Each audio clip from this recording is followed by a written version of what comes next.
Hi, I'm Reverend Tom Kearns, and welcome to 333 Magic 9, where the tarot cards and the astrology stars come together to help you. Now, 2022 will be a different year than 2021, but there still are some critical days that you need to know about because they can affect your love, your money, and your career. So let's take a closer look at some of the important days in 2022. I hope you will like this video and also press the little bell for notifications when my new videos come out. The tarot card for the first quarter is the Death card, which represents death and the possibility of resurrection.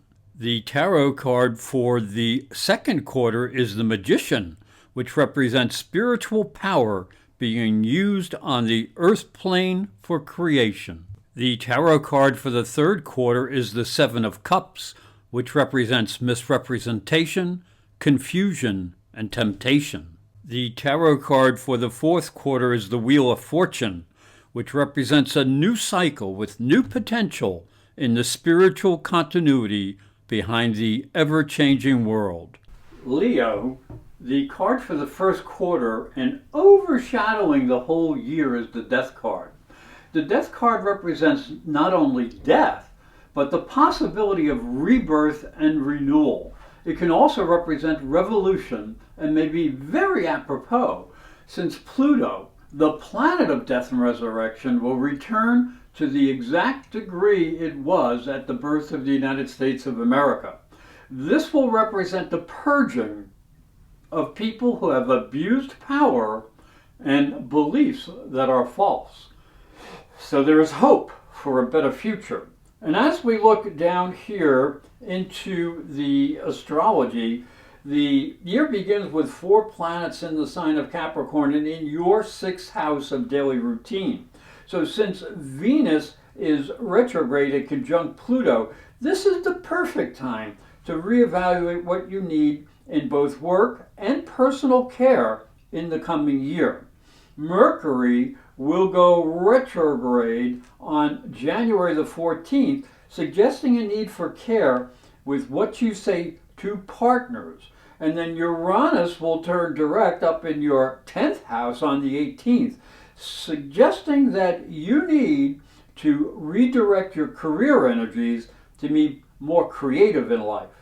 Then February begins with Sun, Moon, and Saturn in a conjunction right in your 7th house, which may bring a sense of seriousness to business and personal relationships. So control your energy, especially when you're dealing with the public. Mercury and Venus both going direct will really be helpful if you listen to trusted co-workers. And then March begins with a new moon conjunct Jupiter right here in the 8th house, bringing luck and opportunity through intimacy and joint finances. And take communications seriously, as Mercury will be together with Saturn in the first week.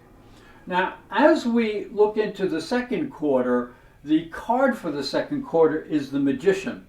Now, this represents the ability to use all the elements, earth, air, fire, and water. And it suggests that it's very, very creative. And this is a dynamic energy. It also suggests that what has been purged will make way for an energy that is much more constructive and creative. It also suggests there is a spiritual power that is being used on the earth plane, which would coincide with Jupiter moving from Pisces and going into the sign of Aries. Now, as we look into the astrology, April begins as Venus is entering Pisces and your 8th house of shared energy. Now, this is a positive influence that can help you in intimate affairs. Sensitivity can arouse a partner's passions. Woo! Now, Jupiter will conjunct Neptune on the 12th, bringing an opportunity to join with a partner in financial or intimate type of experiences. Woo! So follow your psychic impressions. The new moon ends April and begins May with a powerful boost of energy up in your 10th house of career. So a new cycle of success could begin. But when Mercury goes retrograde on the 10th and Jupiter will go into Aries, people may be too independent for cooperative efforts to succeed. So just be a little careful, because then there's going to be a total lunar eclipse on the 16th where family issues will demand self-control. June may settle down a little bit as Mercury will be going direct on the 3rd, so spend some time alone. And Saturn will go retrograde right there in the 7th house of relationships. So you have to be a little sensitive, because partners may not want to follow your lead. They might want to push you.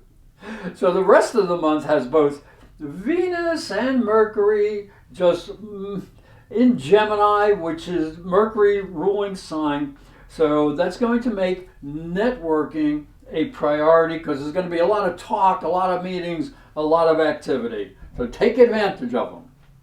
As we go into the 3rd quarter, the tarot card is the 7 of Cups. Now, this card can represent confusion and temptation. In the real world, it can be associated with misinformation or not being able to clearly understand the choices that are right in front of you.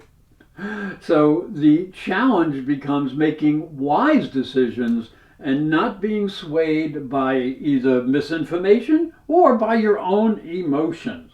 So as we look down into the astrology, July will be a busy month as 4 planets will be making changes. So week 1 has Mars moving from the 10th house, and it urges you to work very hard in your career. Mercury will be in the 12th house, suggesting you may need to unravel some hidden fears or thoughts that really might be inhibiting your actions. The 3rd week, Venus will want to be a little less social, because you'll be in the 12th, and you're going to need some time in reflection. But then Mercury enters the 1st house, and this will stimulate conversations and communications and all sorts of activities. Jupiter will go retrograde on the 28th, so you're going to have to just reevaluate your ambition and goals. Now, August is going to show a similar pattern as Mercury moves into the 2nd house on the 4th, making you interested in making and spending money. And Venus in your 1st house on the 11th wants you to network and attract new admirers. But Mars up in the 11th house also wants you to network, but this now is much more business oriented. But make sure you're not too pushy or aggressive. The 24th has Uranus going retrograde, so that's going to be in your house of career. So just be a little bit careful with authority figures, because they're going to be a little bit pushy, and so you have to be careful. So September will be an easier month as Venus comes down to Earth on the 4th. So take time to enjoy some financial improvements that may come your way.